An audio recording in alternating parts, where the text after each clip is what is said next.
What's going on, everybody? Thank you for joining us. As always, we are Biscuits and SEC. This is Biscuits and SEC Live. This is our 67th show. Hard to believe that we are at 67 shows now, but we've been doing this thing for over a year now, and we got a ton of fun stuff to talk about tonight. We've got the College Football Playoff Semifinals going on, and we also have a ton of transfer portal news. The transfer portal is as hot and as crazy as ever, so going to be a fun time talking that. We are your number one podcast for people who love the SEC and biscuits at the cross section of that. So that is a fact. That is absolutely a fact. Number one podcast. Look it up. I think ABC News reported that last week. Hammer, how you doing tonight? Doing great. Yeah, I'm excited for tomorrow night, Friday night, the semis, and then there will be two left. We'll be down to one game remaining, so soak it up. I'm ready to soak it up. I think I said that in the newsletter this past week or on Monday. I was like, hey, we got 3 games left. That's it. Yeah, especially for you Ole Miss fans. Love every minute of this, and we are rooting for you. Right here at Biscuits and SEC, we are rooting for you guys. Last SEC team remaining, and what an unbelievable story it would be if the Rebs can pull it out. So before we get started tonight, as always, everybody, biscuitsandsec.com/newsletter, that newsletter that Hammer just alluded to. That is the Morning Biscuits newsletter. Comes to you every Monday and Friday during the season. Also comes to you guys on Wednesdays during the offseason. So we'll be switching over to our offseason schedule here in just a bit after we get past the national title game to our offseason schedule. But keeps you up to date on everything going on in the SEC, everything going on around college athletics as well. And from folks who read it, they say they love it. So we hope you guys will sign up. It's free to sign up.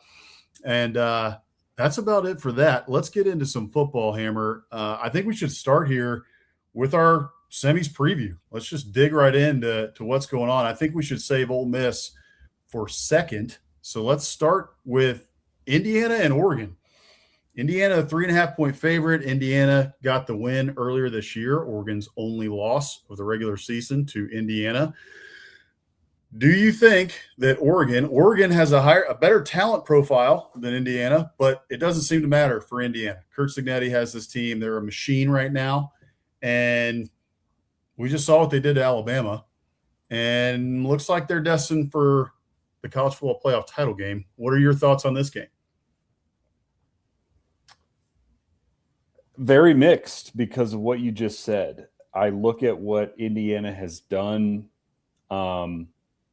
throughout the entire season, and including their trip to Eugene, where they won 30-20 on the road and threw a pick 6, which I wouldn't expect them to do in this game. So you look at that, and we talk about it all the time. But hey, if you can go on the road, you get a double-digit win against a top 5 opponent, and you handed them a touchdown. That's an extremely impressive thing to do. And I went ahead, since we've only got a couple games left, I pulled some stats and put them in our run sheet here. And then I highlighted the team in the matchup that, ranks higher in that statistical category. And just for the viewers out there, I did some pretty general ones, but I think important ones, right? So there's penalties against, total defense, total offense, turnover margin, third down conversion defense, third down conversion offense, sacks allowed, red zone defense, red zone offense. Indiana is better than Oregon in every single one of those categories with the exception of sacks allowed. So the Ducks' offensive line and a little bit of Dante Moore's mobility perhaps helping them there. So they've got a slight edge maybe on the offensive line. But everything else, Indiana is better than them in. Some of which it's very close. So, an example, total defense, Indiana's number 2, Oregon's number 6. So they're both really, really good on defense. Surprise, surprise, because they're one of the 4 teams left remaining. Similarly, turnover margin, Indiana's number 2, Oregon's number 16. So they're both very good at turning their opponents over and not turning it over themselves. Where we do see some statistical gaps here is in the red zone. So Indiana's red zone defense is stout. They only allow points 78% of the time, which is good enough for 29th. Oregon, 87% of the time. That's 100th. So be on the lookout for that in this matchup, right? That's a key in any game, obviously, but especially a game where the teams are pretty evenly matched. It's okay, who can still execute and make plays when the field gets tight and the space is limited. And then probably on third down, I would say Oregon's good on third down. They're 27th in the country, and this is offensively converting at 46%. It probably won't surprise you to know that Indiana is number 1 at 56%. So they are the best in the country at converting third downs. So there's a lot of stuff we can get into, but yeah, I find it very hard not to lean Indiana. I know there's, of course, the dynamic at play here where it's hard to beat a team twice, but what has Indiana shown this entire season that would lead me to believe that they're going to all of a sudden not execute well or, have uncharacteristic turnovers or blow coverages on defense? And the answer is nothing. They've shown us absolutely nothing that would lead us to believe that they're going to come out and lay an egg. That is the only thing that worries me, frankly, about this game for Indiana, is that they haven't shown any of that all year. Everybody's kind of looking at them and saying exactly what you just said, which is look at all these stats, look at how they played all year. Curt Cignetti has created a machine, and they don't beat themselves. And why would they do that now? But this is college football. And then typically when you're saying all that, everybody's blowing smoke up your you-know-what, and you've got all these stats in your favor. That's when a team lays an egg. But I'm with you. I don't see Indiana laying an egg in this game. I think that some teams and some programs, some coaches are just built different. And it seems like Cignetti, with what he's done at Indiana, he has just built this team and this program differently with a whole bunch of 3-stars, which is just unbelievably impressive what he has been able to do with them. And I mean, I think, yes, I think you're right that there is that at play here where they're 30-20 earlier this year in Eugene, but beating a team a second time it is tough to beat a team a second time. However, I trust Cignetti. Like, why would I not trust Sig at this point to get it done? It feels like this is that Indiana is really in a category of their own in terms of the trust that you can put in them, much like we've talked about this before. Cignetti, what he's building at Indiana really feels like what Alabama had under Nick Saban and the Death Star. And, okay, these guys are getting off the bus and you just kind of feel like you're at a disadvantage already because they're going to be the most disciplined team on the field. They're going to be the most prepared team on the field. And they've already gotten it done once. And by the way, that game was on the road, right? Mentioned it. It was in Eugene. So they are at an advantage now in the sense that this is a neutral site game. So, yeah, for me, it's hard. And you got the Heisman winning quarterback. You got Omar Cooper Jr. You got these running backs. I mean, and the defense is playing lights out. So I find it hard to pick against Indiana. Yeah, and you bring up the neutral site. So this is the Peach Bowl in Atlanta in Mercedes-Benz. And I don't know anything about this, but I've seen some people saying that Atlanta is a hotbed for Hoosier graduates, which wouldn't really surprise me. I mean, it's a big city, and Indiana has a ton of graduates. They're a massive university. So I'm interested to see that dynamic because it wouldn't shock me if this is at least 60-40 Indiana, because not only the alumni base, but just this is their first time. They've never been here, right? This is the first time they're in this spot. And you bring up the Oregon. Oregon's been all over the place, going to Miami last week, now to Atlanta, and then possibly a third trip were they to win. So this kind of feels like, it could be a heavily Indiana crowd. And yeah, I just look at this Indiana team and look, I foolishly picked against them last week. I did think they would beat Alabama. I think, Alabama had a lot of flaws, and I didn't see them, beating Indiana. But I thought the spread was too big, and that was incredibly wrong, obviously. So I'm not picking against the Hoosiers again. I think they will beat Oregon, and I think they will cover this. I think, the only thing that would worry me as a Hoosier fan, if I were one, would be I do think Dante Moore is very good, and he is capable of having, a heroic or historic type of performance. But that's kind of the only thing. And again, that said, he's really good, but he's not really done that. He's had a great season, and he'll be a high draft pick if he declares, but he's also not, what we saw Trinidad Chambliss do last week. Dante Moore has never done that. I think he's capable of it, but he's never shown it for sure. So you're talking about, a once in a lifetime QB performance, and that's what it, would take to win. And that's hard to see playing out. Well, you bring up a good point. There is the one game early in the season, you could say Dante Moore led the comeback in part against Penn State. Yep. But Penn State, ended up not being such a good team at all. But they were at full strength at that time. Drew Aller, the team was healthy. It was early in the season. So give him credit on that one. But other than that, if it comes down to it, I have seen Fernando Mendoza pull out clutch play after clutch play, clutch moment throughout the entire season. You can go back, Indiana against Penn State as well. Omar Cooper Jr. in the back of the end zone, the Heisman moment, right, for Fernando Mendoza. And then the other one as well in the Big Ten championship against Ohio State, when he throws that ball to get the first down, that was just perfect, on the money, beautiful. So if it comes down to it, I'm going with Fernando Mendoza in the clutch moments when the plays need to be made. I trust Fernando Mendoza more than I do Dante Moore at this point. And I just think we've seen that, on national TV more from Fernando Mendoza than we've seen it from Dante Moore.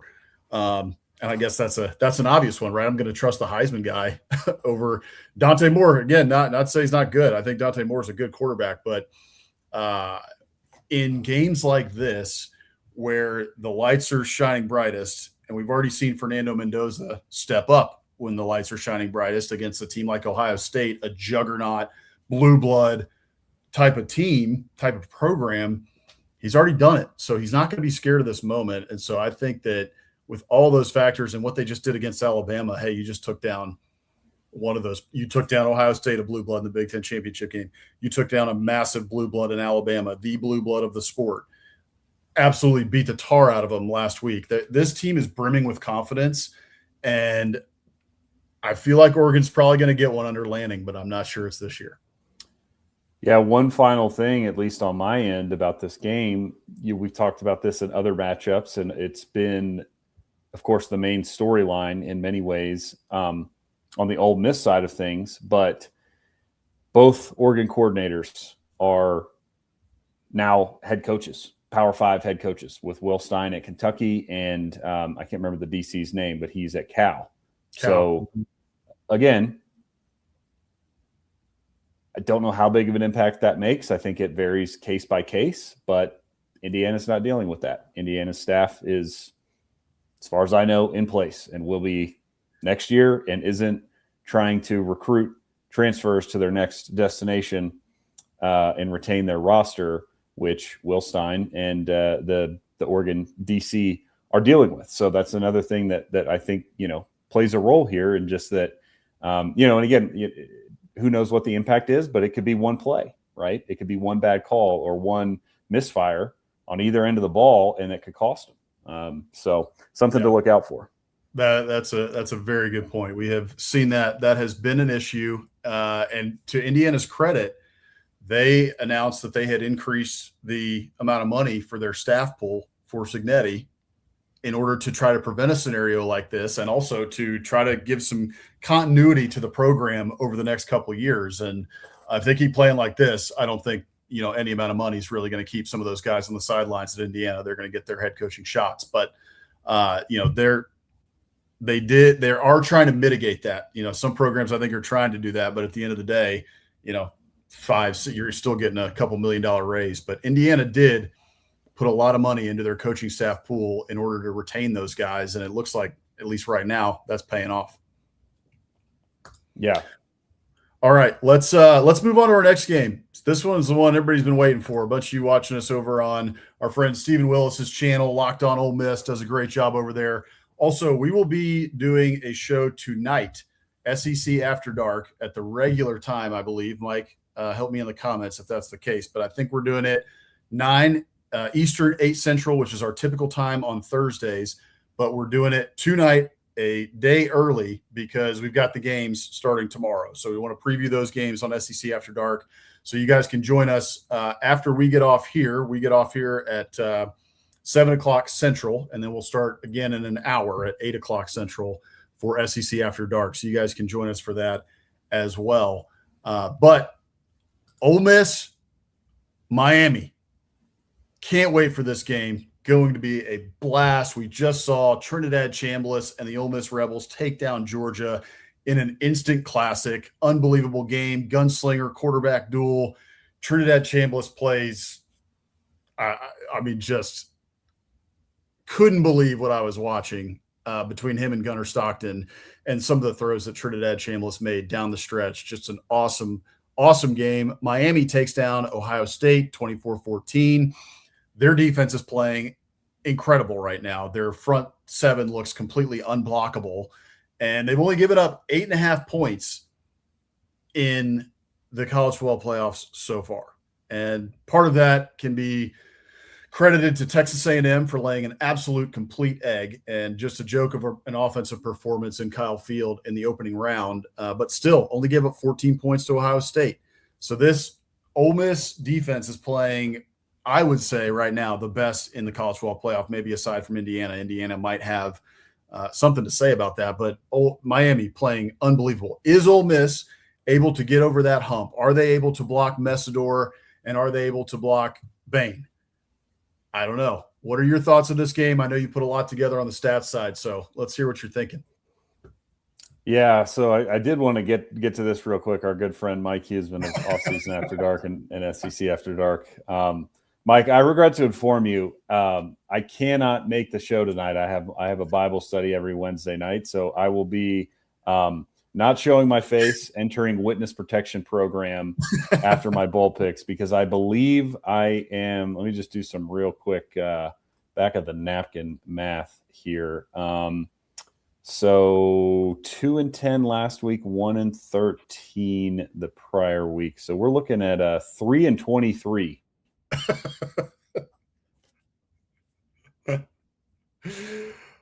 Oh, Hammer's already entering witness protection. It looks like he's frozen. His internet may have kicked him out. Goodness gracious. Hammer, Oregon. He's back. I cannot pick any of these games. You're back. You were frozen. I cut out there for a second. Yeah, you're back though. Yeah. Yeah. Well, anyway, moral of the story. I picked Indiana, so if you're smart out there, you'll throw a lot of money on Oregon. Unfortunately, I won't be on SEC After Dark, so I will not be showing face, and I will be hiding and running away. But this game, again, I ran through all those same statistical categories for both of these teams. Similarly, it profiles much in Miami's favor. So Miami's a much better turnover margin, sitting there at number 10 in the country. Ole Miss is at 70. Miami total defense, number 10. Ole Miss 41. The third down conversion, they're pretty close on offense. Defense slightly favors Miami. They were 11th in the country at 31%. Ole Miss 31st at 35%. So both pretty good third down defenses. Ole Miss is good. You bring up the defensive line. Ole Miss is good at not allowing sacks. They're 18th in the country in sacks allowed.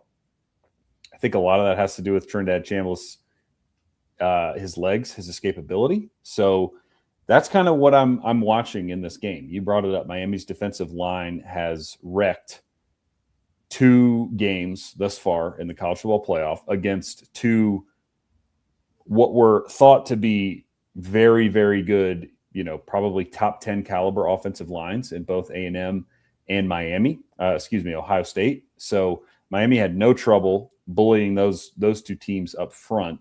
I think they probably will be able to do similar things against Ole Miss. Then, the second half of that is, okay, well, but can they actually get Trinidad Chambliss to the ground, or is he going to escape the pocket and make big plays downfield like we saw against Georgia? I think obviously that's a key in this game because that's kind of where Ole Miss thrives. The one thing I didn't include in this, statistical comparison is explosive plays, and obviously it will not surprise anyone. Ole Miss is depending on what you define as an explosive play, if it's 20 yards or this yardage for a run, this yardage for a pass, Ole Miss is like top 3 no matter how you spin it, because obviously they are great at explosive plays. They always have been under Kiffin.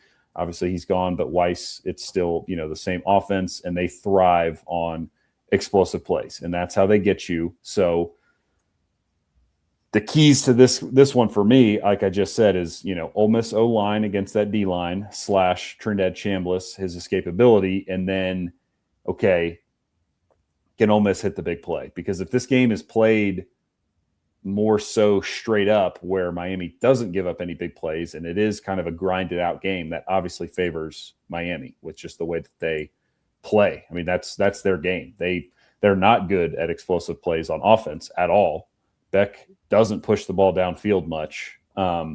So they need a game or want a game that is played, inside kind of the hash marks, right? And physicality. And Ole Miss definitely wants one that's more run and gun. So I'm interested to see how that dynamic plays out. For sure. I'm wondering about Miami.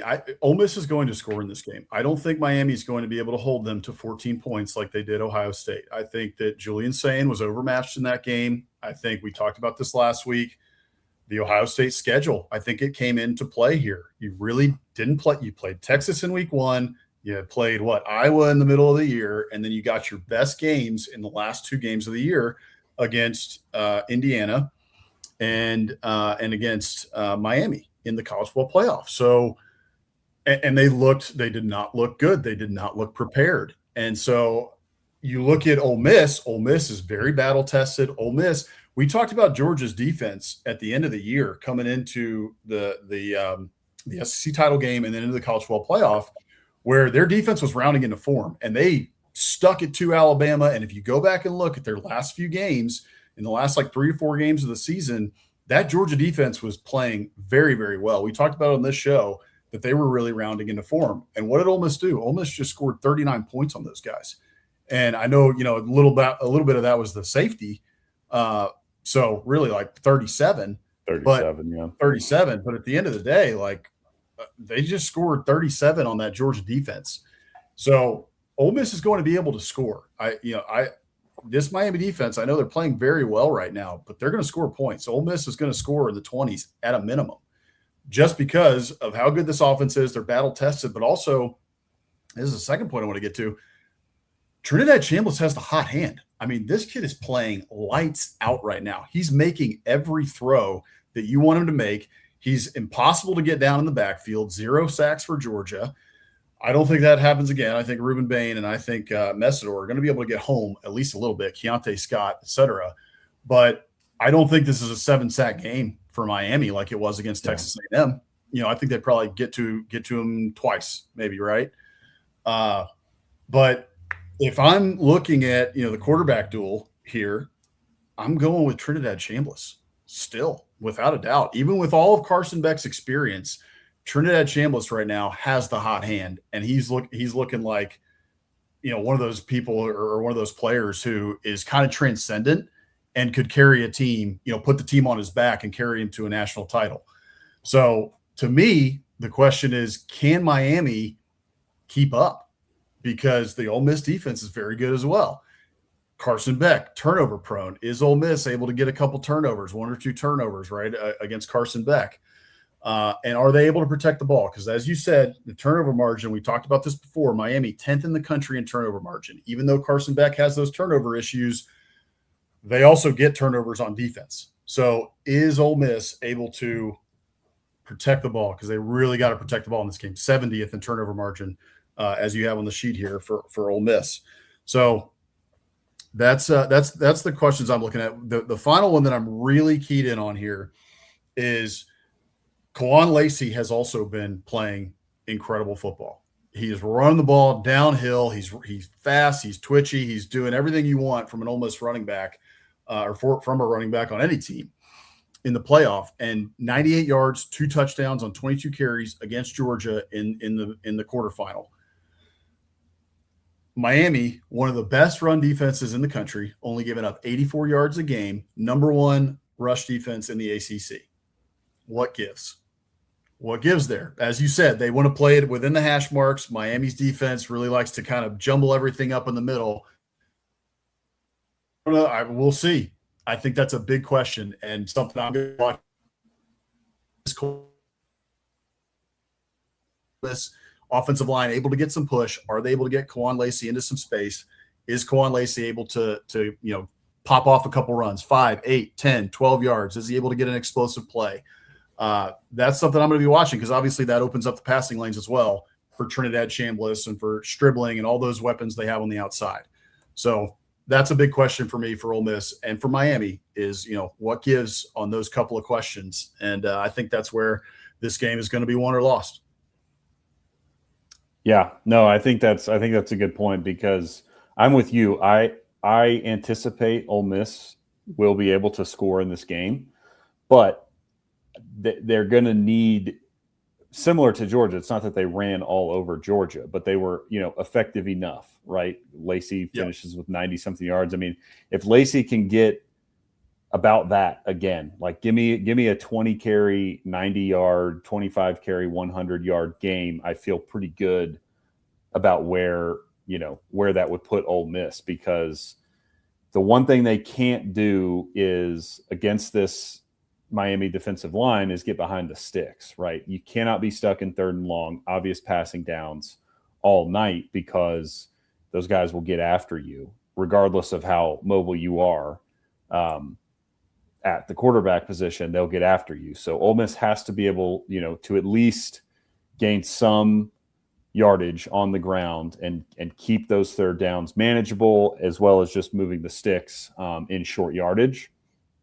One other thing I'm looking at in this game, again, to go back to the explosive plays, because Miami defensively is good in the red zone. They're number 25 in red zone defense, and Ole Miss is 59th in red zone offense. Now, I suspect a lot of that has to do with, the sort of Kiffin aggressive philosophy, and they're probably, because this is just the stat I was just looking at was just points. So how many drives you get in the red zone, you get points. So field goals still count. So Ole Miss being 59th there at 86% makes me think that most of the ones, that they're not, it's not that they're turning the ball over, it's that they're going for it a lot and coming up short sometimes. But I'm just curious to see if that comes into play, where maybe Ole Miss does hit some explosives, but like we saw in the A&M game, when A&M, hit an explosive play early to Craver, got down there, got stuffed, right? Couldn't punch it in. And then late in the game, obviously they drive all the way down there, throw the interception, get stuffed at the goal line.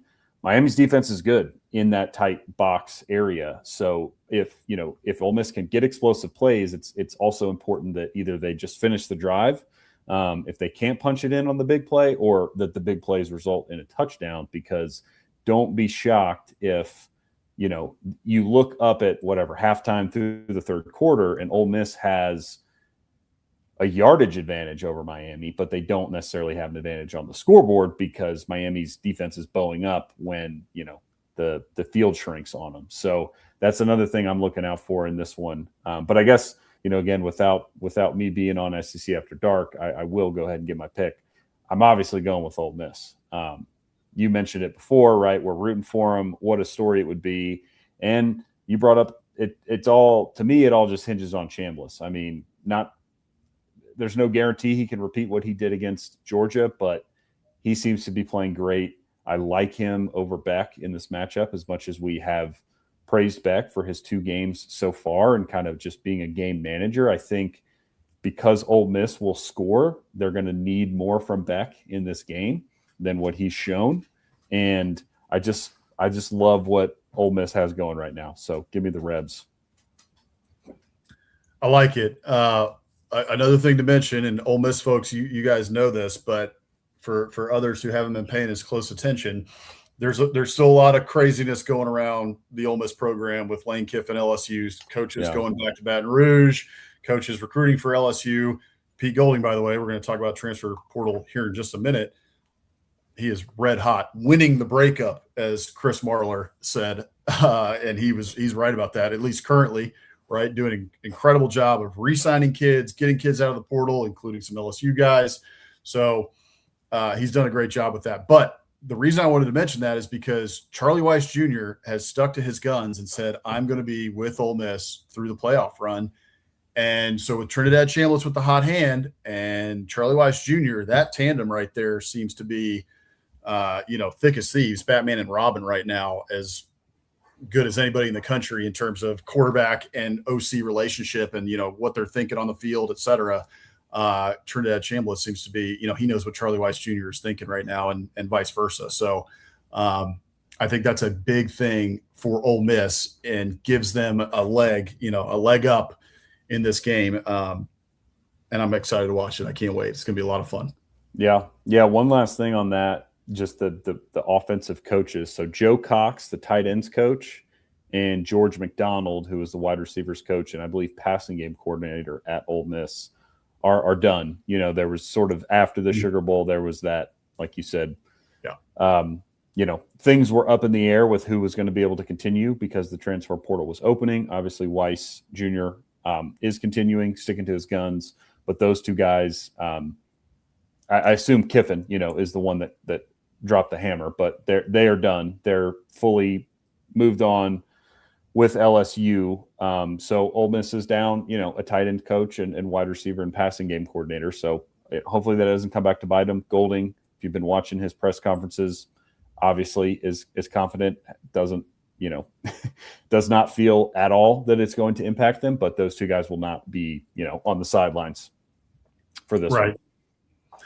Yeah, we'll see. Not the big guys, not the coordinators, not the top dogs, but your position coach matters a lot, especially right. Hey, you run a wrong route or you miss a block or whatever, you come off the field. Who's the first person you go to? It's your position coach because they're the ones closest to your unit throughout the whole season. So that will be interesting to see if that matters at all. All right, let's move on to the transfer portal. Transfer portal is absolute and total madness. It's hard to even keep up right now. I want to show this before we get into it here. This is a tweet from Chris Marlar, who we just mentioned. And this is a couple days old. So this isn't even, totally correct right now, but Auburn facing an absolute exodus, Mississippi State facing an exodus, Arkansas, just their annual exodus at this point. Yeah. Florida having a lot of trouble. LSU, I think, Lane Kiffin kind of trying to clear house here. Tennessee, a little bit surprisingly, has had some guys leave. We talked about that one last week, like Lance Hurd. Yep. He's in the transfer portal. Texas had a few questionable ones in the portal as well. And again, as I mentioned earlier, Pete Golding, 3 Ole Miss kids in the portal right now. Maybe that's because they're in the middle of their playoff run.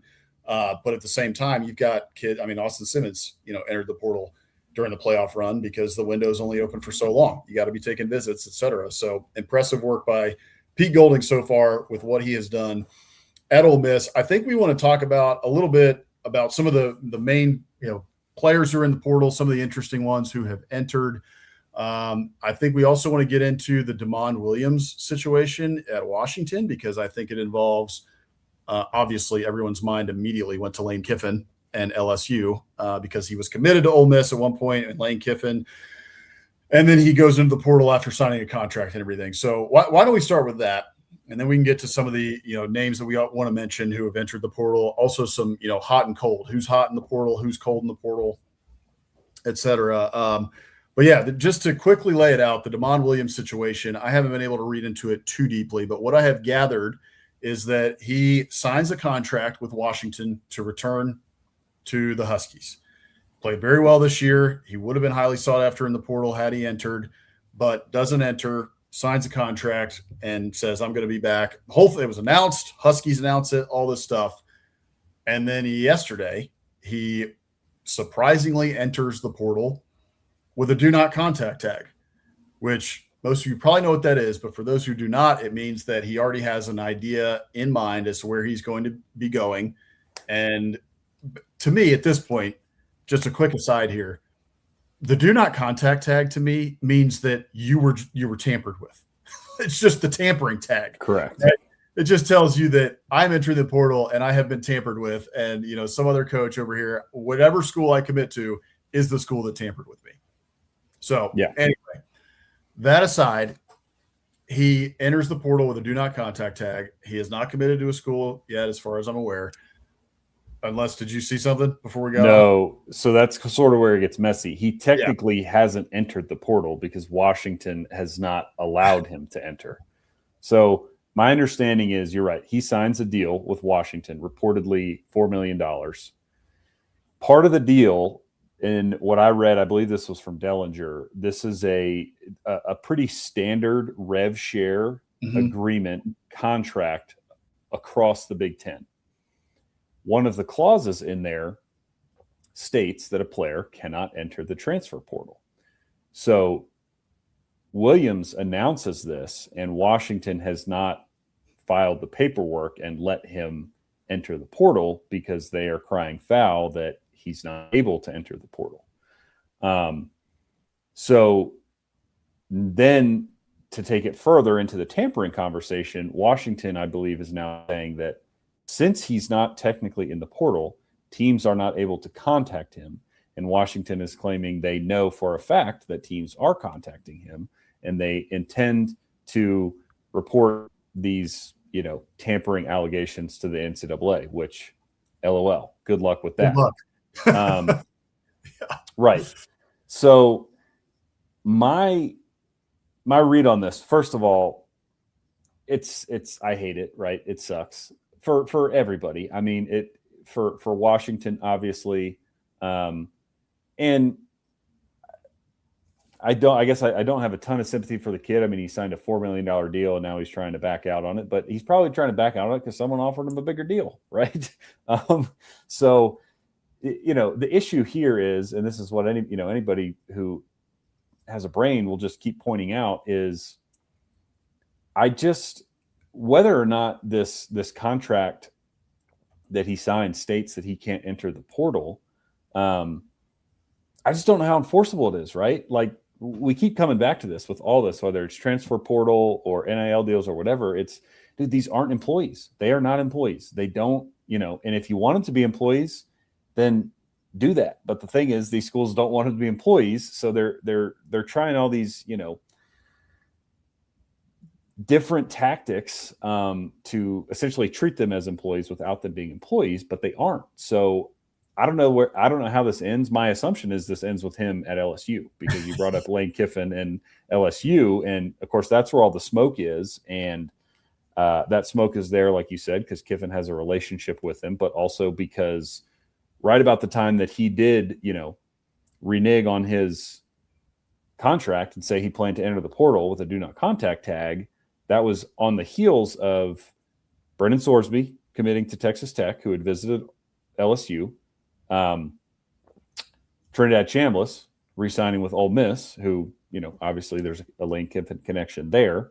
And, for whatever it's worth, Van Buren was already in the portal, and he's since committed to USF. So LSU doesn't have a quarterback, right? Garrett Nussmeier's gone. They don't have a quarterback. And I'm sure Lane will get that figured out. I've literally no doubt that whoever plays quarterback for LSU is going to have a good season next year. But just the way the dominoes are falling, all signs point to LSU, because they don't have a quarterback.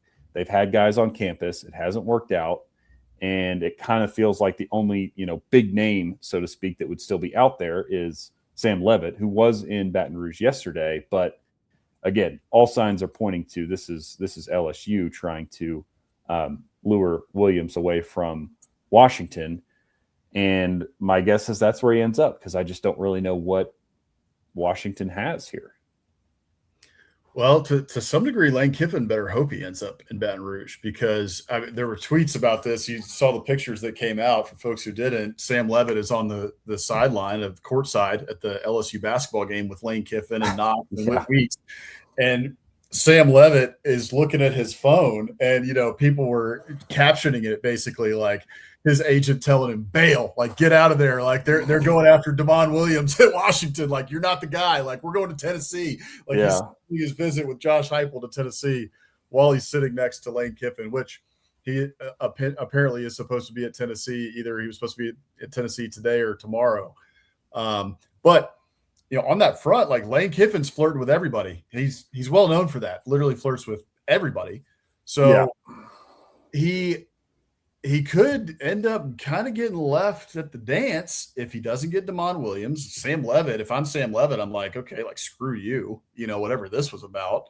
Maybe I'm going to go to Tennessee. I don't know, but I don't know if I'm going to LSU. Like that was kind of embarrassing. And so he might get left without Sam Levitt, might get left without Damon Williams. I mean, at the end of the day, right, it's probably the money that matters, right? If Damon Williams can't go in the portal, or Washington fights this legal battle, it becomes some protracted, prolonged thing. Well, maybe it's, okay, we'll offer Sam Levitt another $500,000 and he's probably come to LSU, right? Like, so maybe it's not a problem at all, but it will be interesting to watch that. And there are a lot of good quarterbacks in the portal right now. So you have, it's not like, option one and option two, if you have to go to option two, is bad, or if you have to go to option five is bad. There are a lot of elite potential quarterbacks in the portal right now, which I think we can move on now. Are there any so far, or at least in the last couple of days, that have stood out to you in terms of players entering the portal? Are you surprised by any? By the way, before you get into that quickly, today, I think this afternoon, Ty Simpson announces he's going to the NFL draft.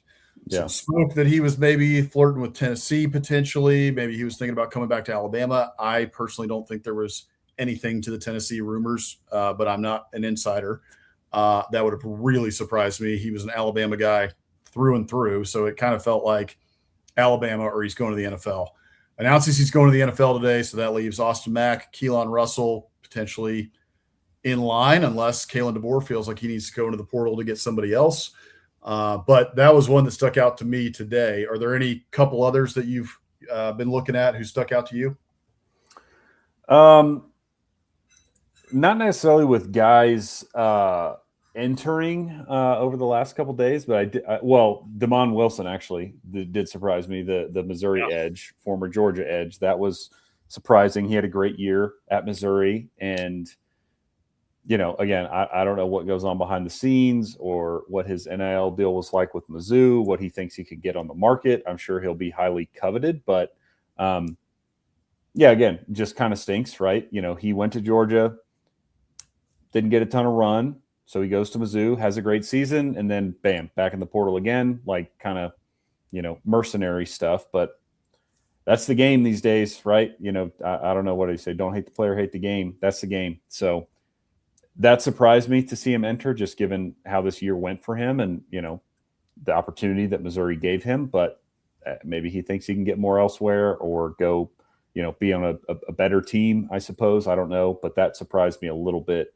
But I did think just on the, now we're starting to get the commitments, right? So a few names that stood out to me, Trey Wilson, the wide receiver from Florida, going to LSU. It's a pretty good get for Lane Kiffin. Again, not surprising. A wide receiver going to play for Lane Kiffin and LSU. That's a good get for them. Hollywood Smothers, the running back out of NC State, going to Alabama. He had a real good year for the Wolfpack, and we know that Alabama needs help at running back because they couldn't run it this year. Jam Miller off to the NFL. I think there was one Bama back that entered, not I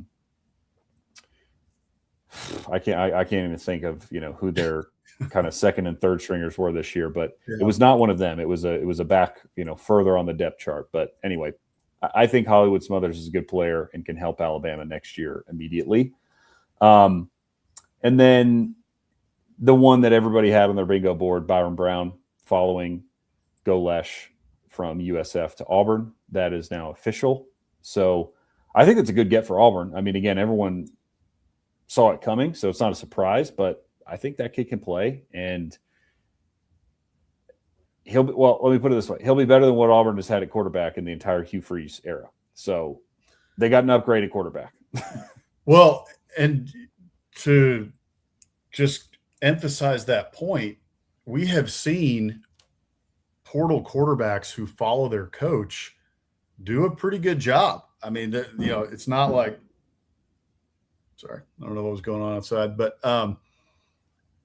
there are – yes, we have seen portal quarterbacks who follow their coach do pretty well. They know the system, right? Right. So they can just plug right in. And so even if, talent-wise, you may not feel like their profile is at the top level of the sport, they have a leg up because they know your system, right?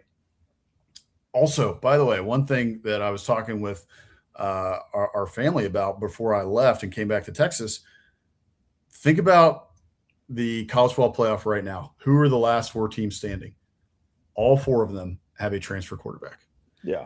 And not only that, but last season, Ohio State won the national championship with a 1-year hired gun transfer quarterback. Yeah. So that's just where the sport is going. And you kind of have to look at, you have to evaluate every single year, even if you have a guy who is like a Ty Simpson level of athlete or player, right? Like Ty Simpson had a pretty good year, but Alabama didn't go to the heights that they want to get to. That Alabama's championship or bust program. So even Alabama has to think about it and look and be like, maybe we should go in the portal. Maybe there's somebody better, right? Especially with the data we have now that is showing that transfer portal quarterbacks are the ones that are getting it done and that you can upgrade. So I'm interested to see what it looks like with Byron Brown at Auburn, with Alex Golesh reuniting with him. Sticking on Auburn for a second, Auburn has a ton of kids in the portal, some that are surprising. Golesh has not been able to keep some of that talent on campus that I'm sure he wanted to keep on campus, but he's now just importing the entire USF roster, is what it seems like. There's a lot of USF kids who are going to Auburn. Not too much of a surprise, but at the same time, that's who he's backfilling with. Look, I don't know. If I'm an Auburn fan, I'm a little bit nervous, right? Like USF, you were great at USF, but I don't know if the USF kids are going to get it done at an SEC level to try and get us from, getting out of that 6-win pit that we have been in for so long. We need to get above 6 wins. We're trying to win 8, 9, and get eventually back to where we want to be, which is 10 wins in the College Football Playoff, et cetera. So interested to see how that plays out. Interested to see where Alex Golesh goes in a couple of these different directions, if he keeps pulling in USF players or if he goes outside of USF and starts to get in a couple of others. The big one's still out on the board, Cam Coleman. Yeah. Cam Coleman's still out there. Had a Texas visit, had a Texas A&M visit. Looks like USC's in the mix as well. And I think he went, potential, I'm not sure this was rumored, but potentially went on an Alabama visit as well. So he is the big fish that is still out there. He's going to command a ton of money from the portal, and we'll see what happens there. But, yeah, there's tons of names. I think a couple of the winners so far, I've looked at a couple of guys that Missouri has picked up. Looking pretty good for Drink doing a good job in the portal again. Mike Elko looks like he is very focused on the trenches. He is bolstering that defensive line. They're losing a couple along the defensive line from this year's team. Albert Regis is going to be gone. Cassius Howell is going to be gone. They also lost a couple in the transfer portal as well that were not expected. Ryland Kennedy went into the portal. So he's backfilling. He's focused very much on the trenches and also on the offensive line. Losing a couple on the offensive line for the Aggies. He's gotten a few big ones. Tyree Adams today being one of them from LSU. And he just got another one, I think, from Alabama. Formby. Yeah. He started at right tackle all year for Bama. So, yes, again, I think we're seeing across the board, I would agree, Elko's doing a good job. I think we're seeing across the board just guys that, that started and played a ton of snaps for their teams entering, which is, just a little surprising. It makes you wonder two things. One, again, is that just the game these days? You hit the portal because you can and see if you can get more money, or is there something more behind that of, okay, maybe there's someone behind them on the depth chart we don't know about who's going to take their spot type of thing. Because Formby, the Alabama offensive lineman, started again, I think all season for them. He hits the portal, goes to A&M.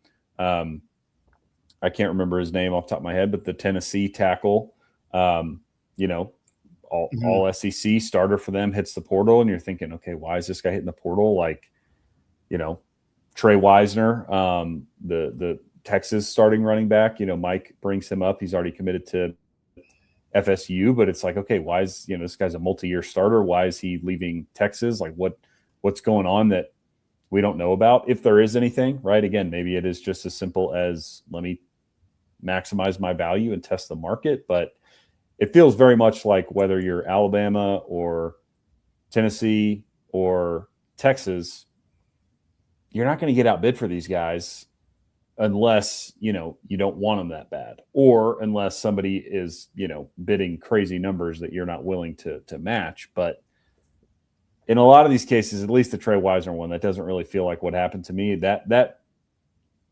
Well, if you're a sicko and you like to read like Orange Bloods or whatnot, they were convinced they were getting Jaden Ball, which is not the case because he has re-signed at Florida. But that could very well be, right? Trey Wisner, multi-year starter, starts hearing all this stuff, hearing from his agent, like, hey, dude, you see what they're trying to offer Jaden Ball, which I'm sure they offered him, even though he never officially entered the portal. Right. And Wisner's like, A, I'm the 2-year starter, and B, that's a lot more money than they're giving me, so I'm out of here.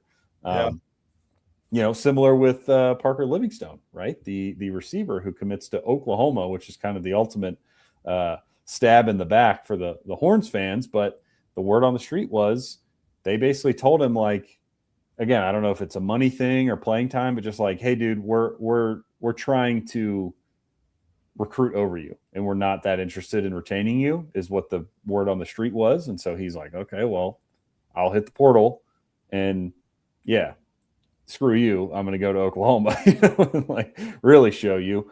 So that's another one to keep an eye on, because Texas has lost a lot of guys. They had another tight end into the portal today and a linebacker from the class of 25 who I think was a 4 or 5 star. So it's like, again, what are these guys entering the portal for? They're either starters or they're players that, had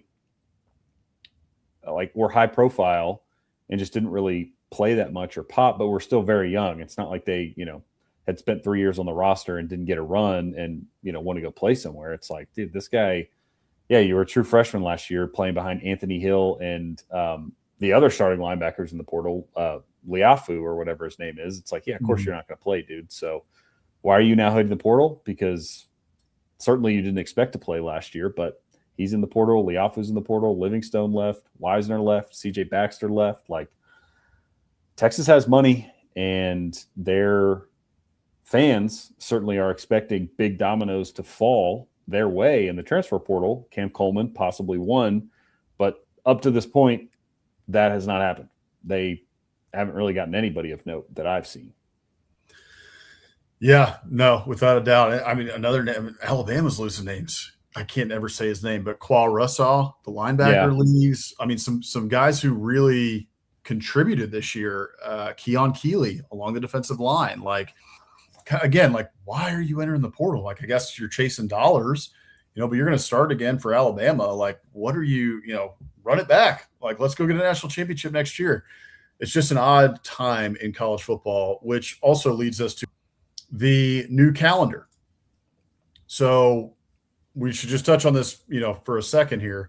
Yeah. But the Ross Dellinger is reporting that he's basically, the NCAA has heard the coaches. Sounds like they have been making a serious, stink about this, as they have in the media.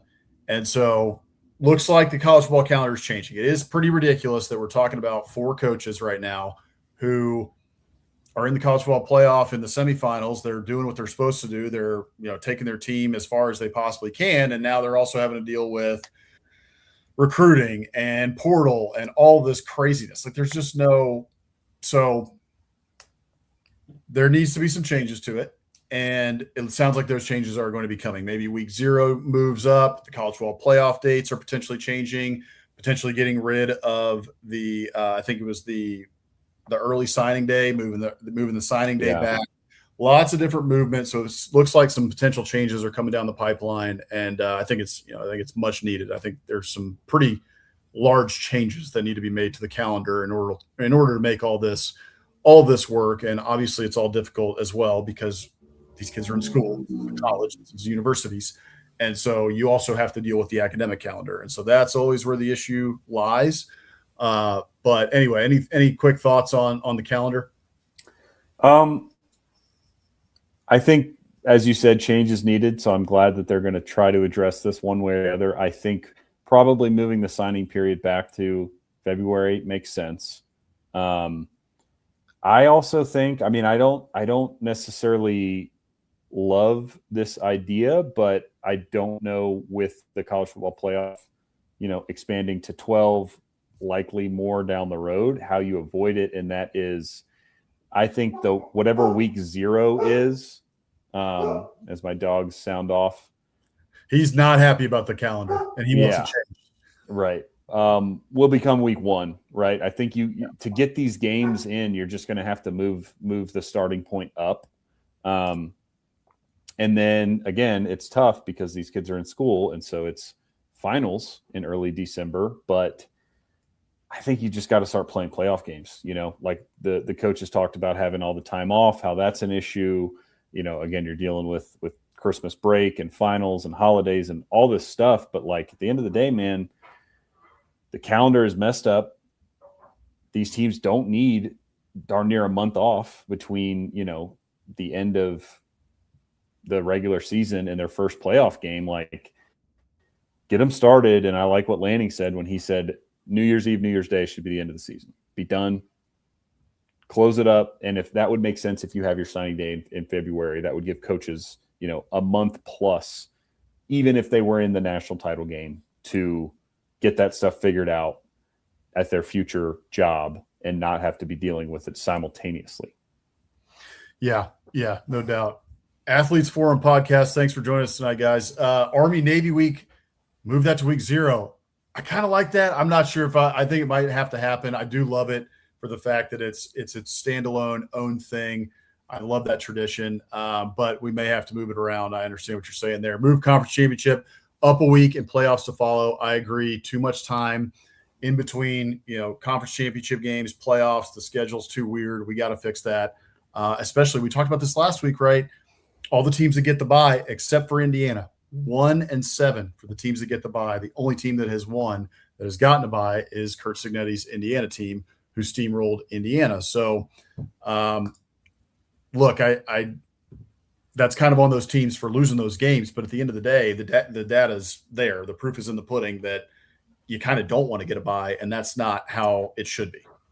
Right. And to take that a step further, I hate this idea. However, I think it will very much get talked about. And that's just getting rid of conference championships altogether, right? Hate it.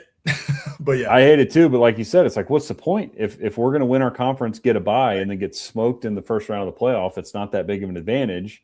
Right. And, as we saw this year with both the Big Ten and SEC title games, it's like, if all we're playing for is, seeding here, is it that important? I mean, again, I hate it. I love those games. I think there's a lot of pride on the line. And I think that the players and coaches from, Indiana and Georgia would echo that, along with Ohio State and Alabama. But if you're trying to professionalize the sport and make it make sense calendar-wise, that week where you have a very, very, very select few teams playing makes sense as something you would seriously look at to like, okay, do we need this? And I mean, the conferences will fight tooth and nail to keep it, obviously, because it's a big moneymaker for them.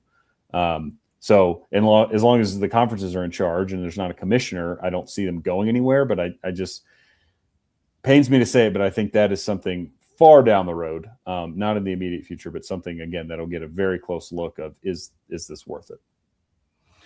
Right. I would encourage people to go back. I think it was last week or 2 weeks ago. I think it was when we were talking with Garrett, actually. So maybe 2 or 3 weeks ago, when I mentioned, okay, conference championship games, right? But then everybody talks about, well, it actually might be better, like for Ole Miss this year, right? Or Texas A&M, who did not have to play in the conference championship game. They get in.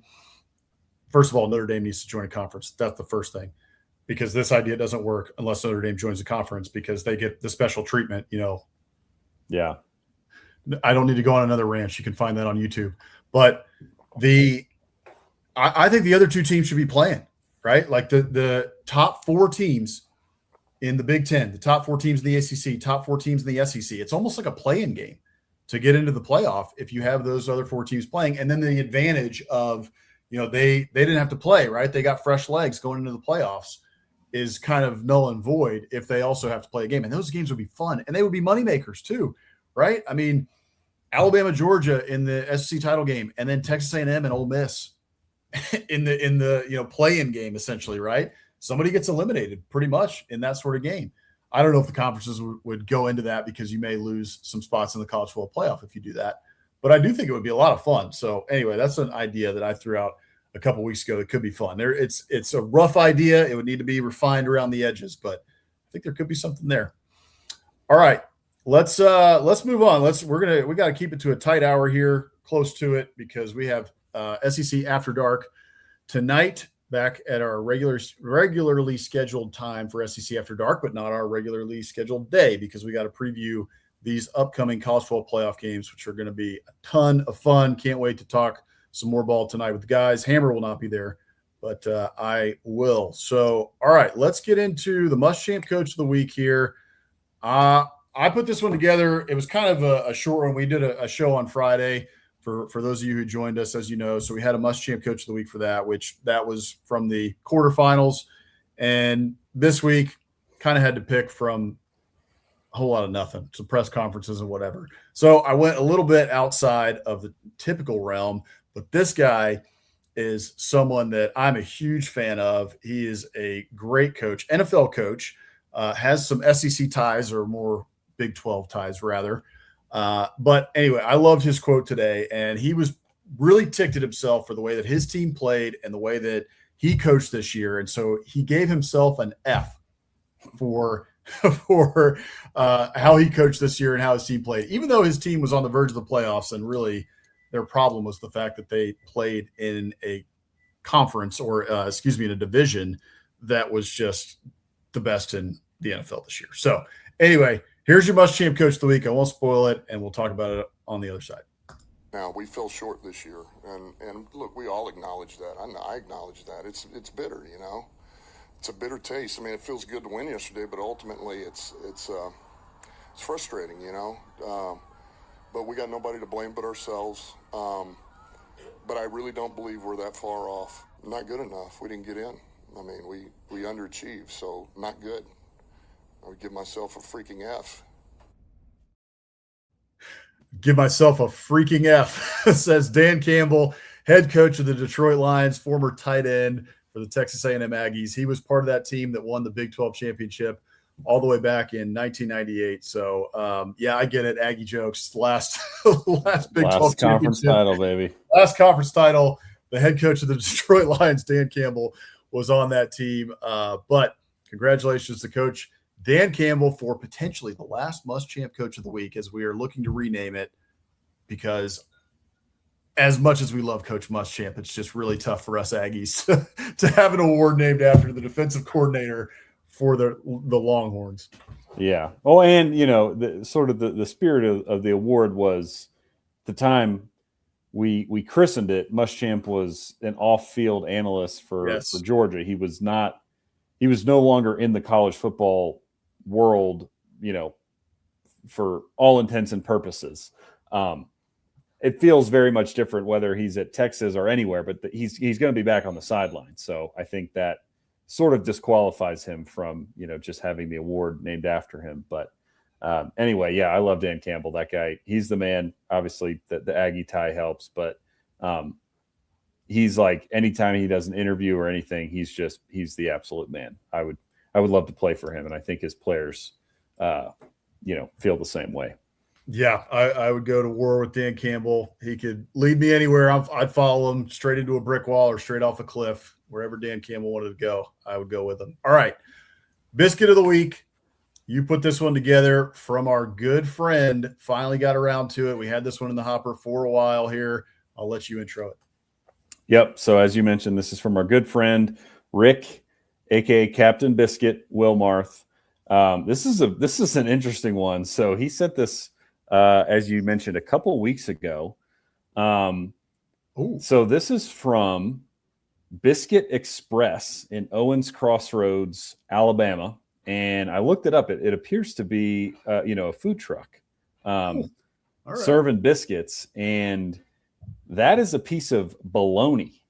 So as Rick included in his email, biggest, thickest piece of bologna I ever had.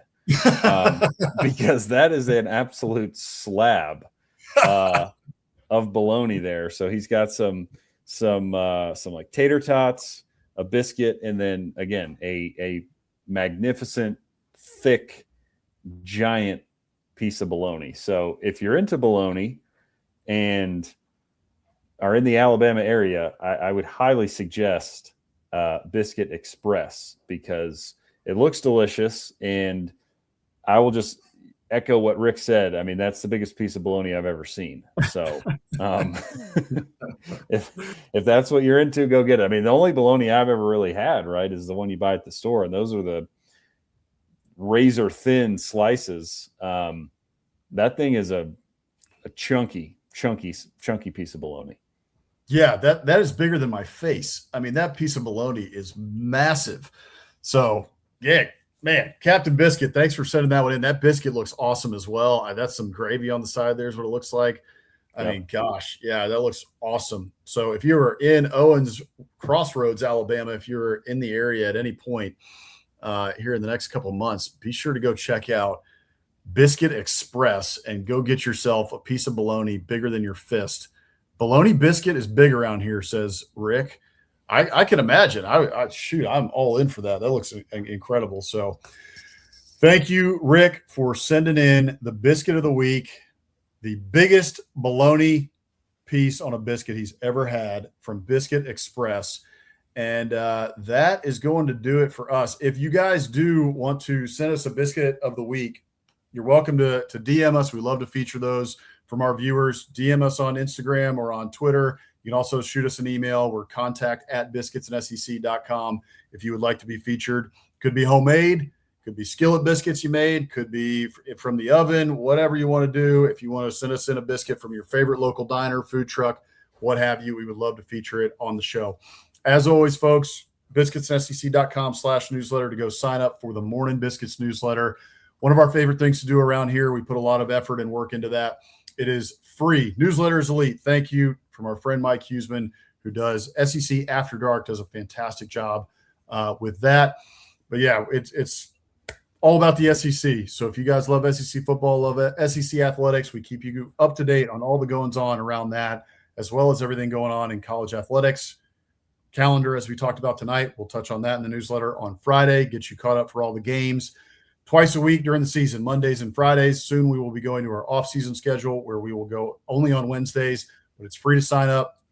So we hope that you guys will join us there. We've got almost 300 of you watching us tonight, so we really appreciate every single one of you joining us tonight. Quickly, After Dark Network, we are part of that. Our friend Stephen Willis at Locked on Ole Miss, he does a great job there. He is the one who put this together. As I mentioned, Offseason After Dark, that typically comes out on Tuesdays in the morning. That's our friend Mike Huseman, also writes for Mike Farrell Sports, does a great job. He doesn't just cover the SEC, also covers ACC, G5, all sorts of football. The guy knows ball. Be sure to check out Offseason After Dark. Also does it during the season, so not just during the offseason, but it goes all the way through the season as well. So be sure to check him out there. SEC After Dark, typically Thursdays, 9 Eastern, 8 Central. But tonight, as I mentioned earlier, we will have a show on Wednesday. So Wednesday night, tonight, join us in a little less than an hour for SEC After Dark as we preview the college football playoff games that are coming up tomorrow. And then on Friday, Also, Bama After Dark. Jake Thomas does a great job with Bama After Dark. Go give him a follow at Bama After Dark 2. That is typically on Tuesdays at 6:30 Eastern, 5:30 Central. You can also check out the Regular Guys pod. That one is on a little bit of a hiatus right now, but you can go follow them for whenever they do make a comeback. That is our friend Corey Burton and Israel Troop, who do a good job whenever they can do a podcast. So thank you to all of you who joined us tonight. We really appreciate it. As always, enjoy the College Football Playoff Semifinals. It's going to be a lot of fun. Go Rebs. We will see you guys for SEC After Dark in a little bit less than an hour. And next week for another show of Biscuits and SEC Live. Appreciate Thanks, y'all.